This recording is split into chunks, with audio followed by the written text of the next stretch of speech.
Assalamualaikum warahmatullahi wabarakatuh.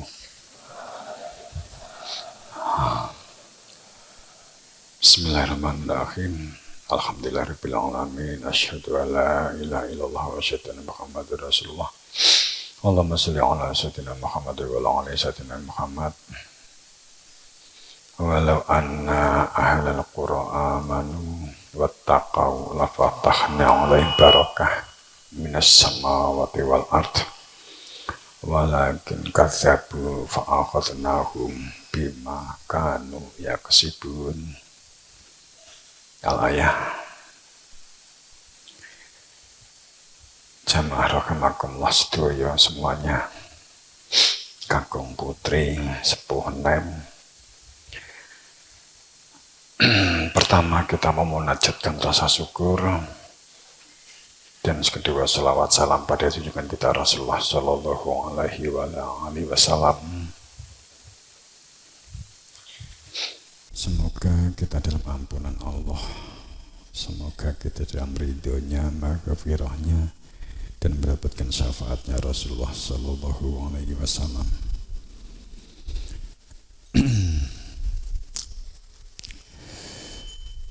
Dalam satu kesadaran kefikiran sebagai hamba yang fakir, simak dan dengar, tidak sekedar dengan telinga, melihat dan memandang tidak sekedar dengan matamu, namun dengarlah, lihatlah dengan ruhmu, dengan mata hatimu, dengan nuranimu, dengan kesadaranmu.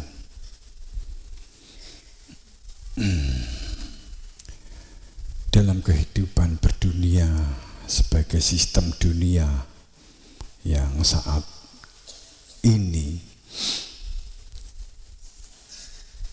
dalam satu pijakan sistem dunia dibangun di atas ego, di atas kekhawatiran dan keresahan, serta mengendalikan orang-orang yang dapat dikendalikan. Mereka yang dikuasai keserakahan dan kehormatan, kemartabatan, mereka yang menutup dan menyembunyikan kebenaran, mereka yang selama ini dalam perilaku dan ucapan kebohongan, kepura-puraan, mereka yang imannya berada dalam anggapan, prasangka, tafsir-tafsir,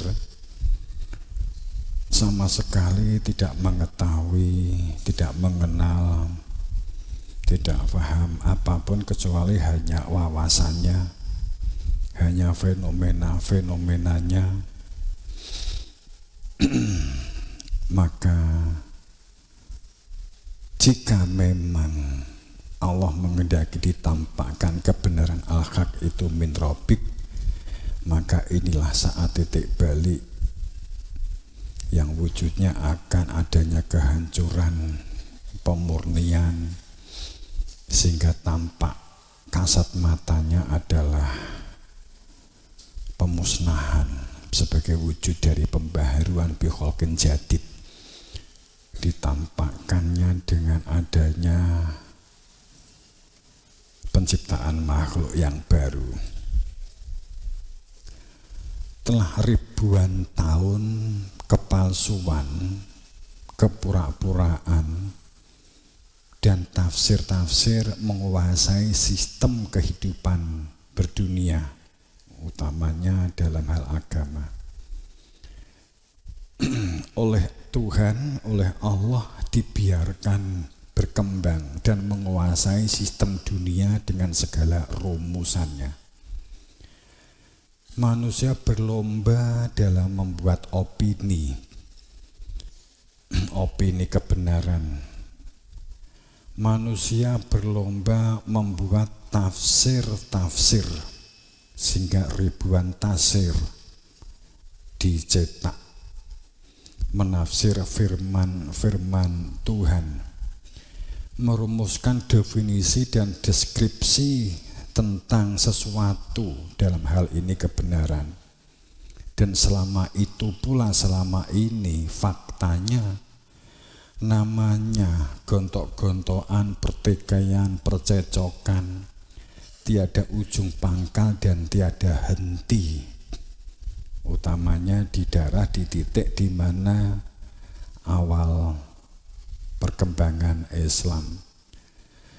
Setelah sang wakil resmi Tuhan ditempatkan dalam anggapan selesai, tidak ada lagi wakilnya, dunia sudah dianggap, disepakati oleh manusia bahwa kehidupan dunia adalah rimba belantara bagaikan Tarsan, dengan dibiarkan liar setiap orang seperti hidup di tengah hutan. Semuanya siapa yang kuat maka itu yang menjadi penguasa. Tidak ada tata aturan sistem kecuali kesepakatan atau yang dibuat oleh sang penguasa hutan itu. Semenjak sang wakil resmi Tuhan ditiadakan, karena memang kejadiannya itu berulang dan terulang. Seperti setelah Nabi Adam, tidak ada wakil resmi Tuhan. Kemudian beberapa saat baru muncul kembali pada saat Nabi Idris. Kemudian setelah Nabi Idris juga dianggapkan kembali tidak ada wakil resmi Tuhan, kosong kembali. Manusia dibiarkan bagikan di dalam hutan belantara. Setiap orang boleh beropini, berwawasan, terulang. Kemudian muncullah Nabi Nuh.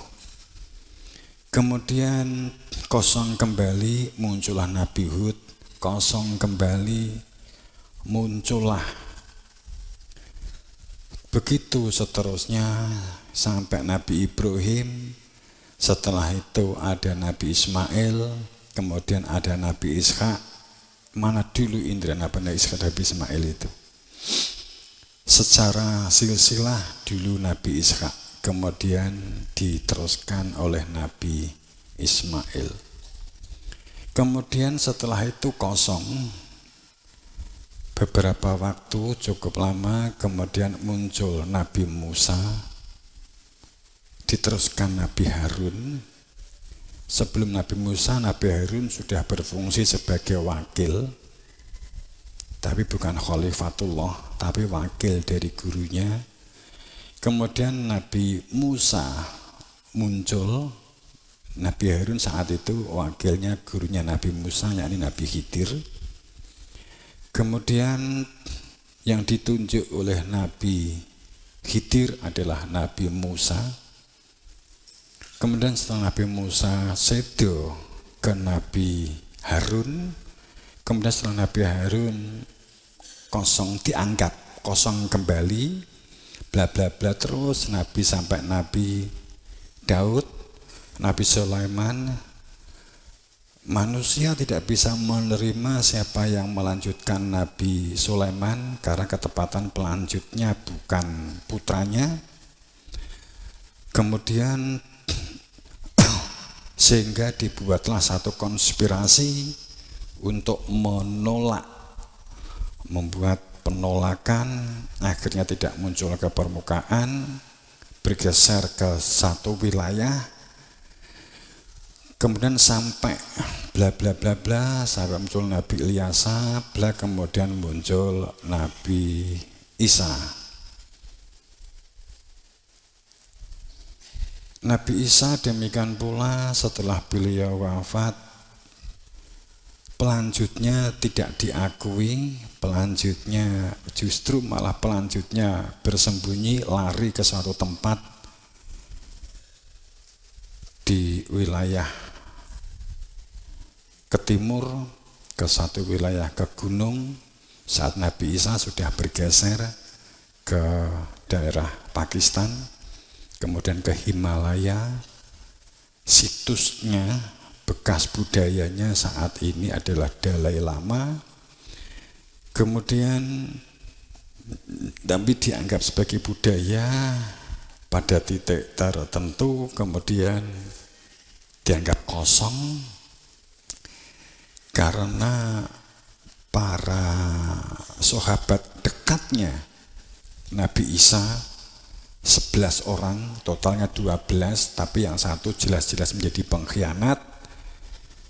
Kemudian 11 orang ini semuanya dibantai habis, dan pembantaiannya tidak hanya 11, tapi orang-orang yang mendukung Nabi Isa dan yang mendukung 11 orang ini habis tapis dibantai sehingga tidak ada saksi, sehingga muncullah satu tokoh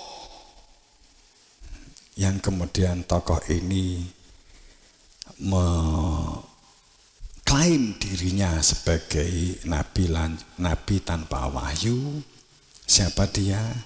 Iki nek diungkap tetangga yang akan nggak nyaman. Ya.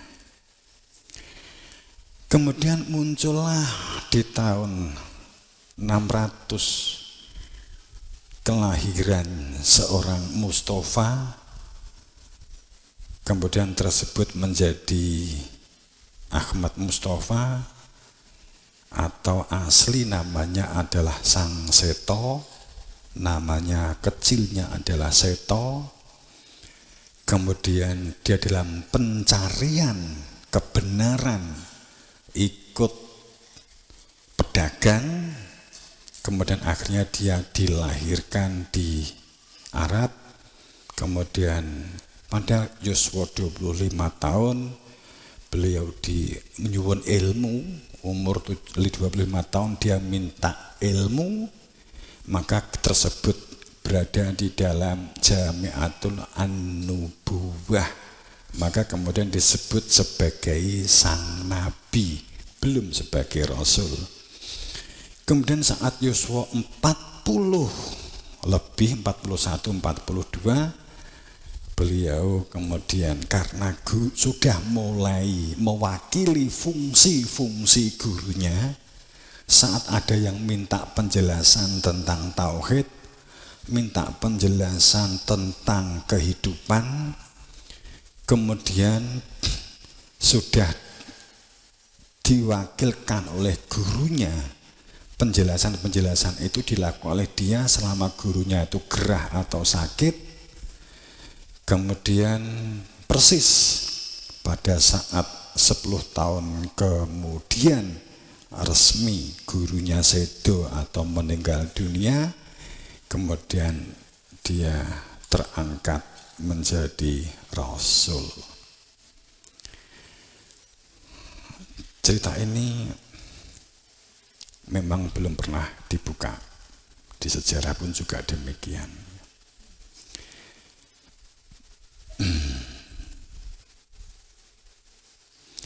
Kemudian setelah beliau tersebut menjadi Nabi Muhammad, beliau menjadi Nabi Muhammad terangkat menjadi Rasul sejak umur 40. Kemudian terjadi satu Isra Mi'raj pada saat yuswa 53-54, bla bla bla begitu ya. Kemudian bergeser ke Madinah, ke Yasrib kemudian dirubah kotanya menjadi Madinah, Madani. Satu paradigma, satu pola, satu sistem bahwa di dalam komunitas Yasrib, dalam kolektif kehidupan masyarakat pada saat itu berada di dalam satu budaya yang luar biasa, peradaban Madaniyah, peradaban yang toto titi tentrem karto raharjo. Di Madinah tatanan kehidupan yang dilakukan oleh Nabi Muhammad beserta dengan sahabat saat itu hebat luar biasa, namun tidak terekam, tidak direkam oleh orang-orang sekarang karena sisa-sisa situs-situsnya, catatan-catatan sejarahnya dihapus, dihilangkan total oleh satu komunitas yang disebut dengan Bani Umayyah, hebat di puncak Yazid. Ini saya enggak aling-alingi, enggak saya samarkan.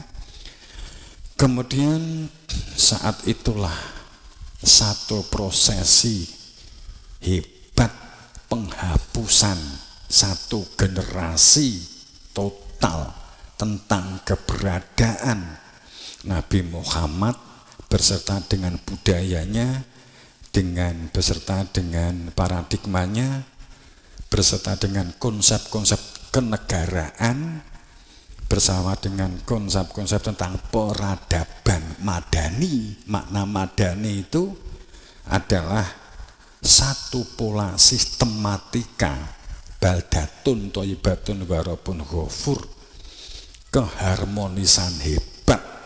Karena saat itu Nabi Muhammad sudah mulai gulawentah yang akan menjadi pelanjut jauh sebelum sedo ke seseorang yang ini dibenci hebat oleh Muawiyah CS dan utamanya oleh Yazid sama kebencian dengan Bani Hasyim dan kebencian kepada Sayyidina Ali itu hebat, tak tertandingi hebatnya. Fitnah disebar hebat sehingga saat ada tanda-tanda pengkaderan gulawentah dalam Jawa lebih dari sekedar kader, itu sudah mulai kelihatan setiap kali ada orang yang bertanya tentang kebenaran, meminta penjelasan tentang tauhid, sering sama Nabi diarahkan kepada Imam Ali.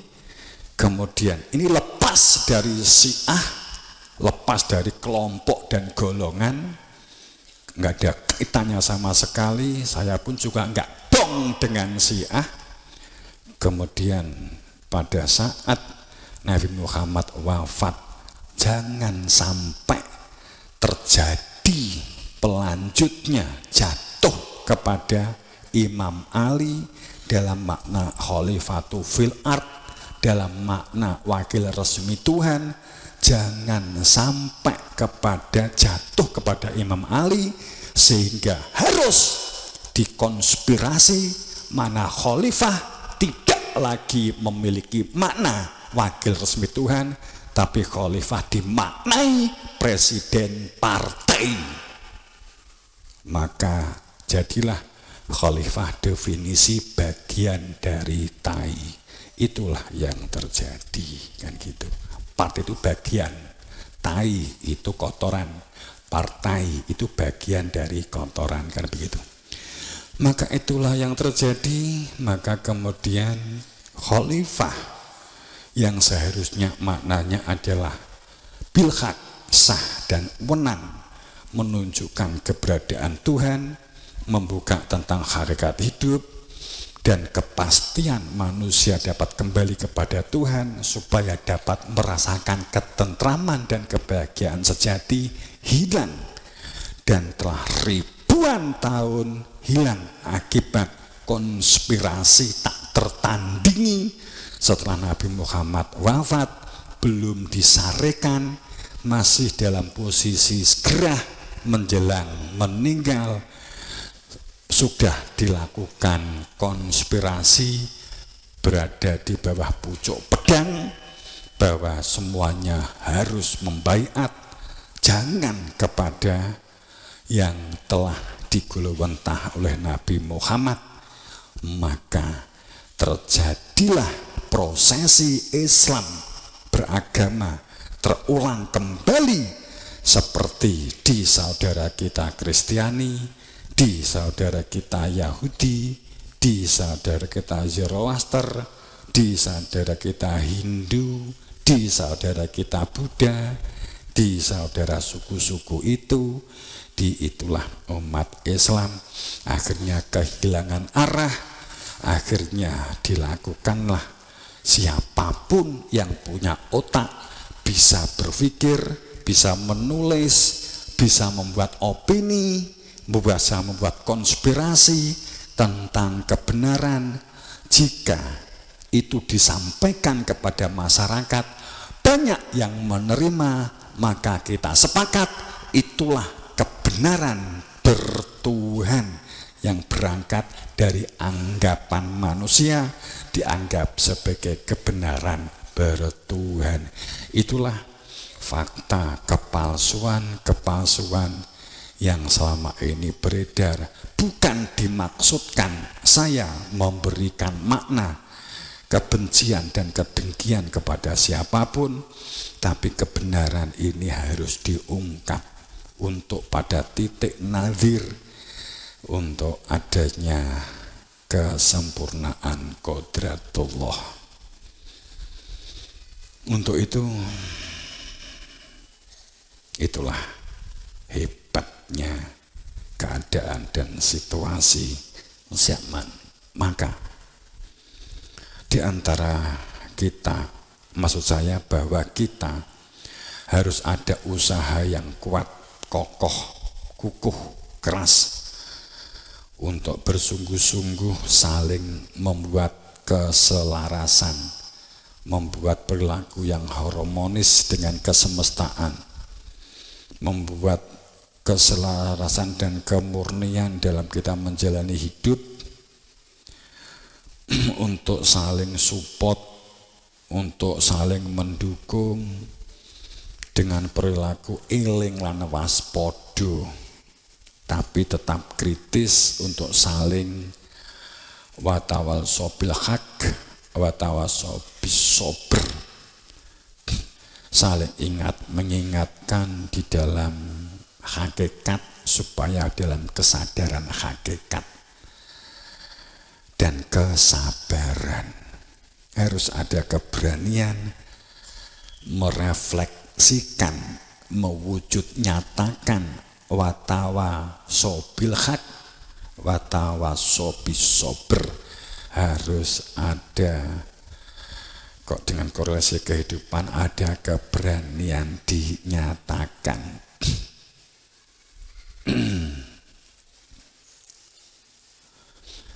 Demi pertumbuhan dan perkembangan kecerdasan fitrah, kecerdasan spiritual Anda, spiritual kita semua. Para nabi, para rasul itu juga mengalami proses untuk memiliki kecerdasan spiritual.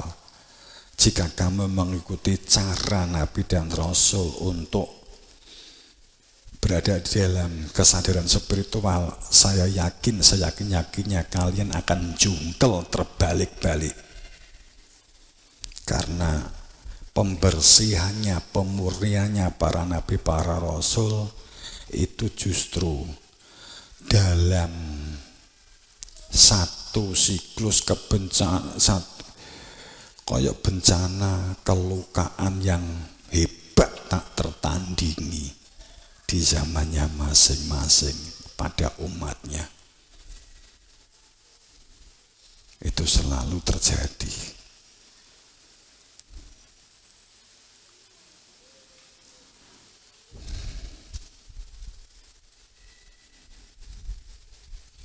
Kemampuan pengendalian diri, membangun mental sabar dan tawakal, serta berjihadu nafsi, memerangi ego nafsunya, keakuannya masing-masing diri kita sendiri.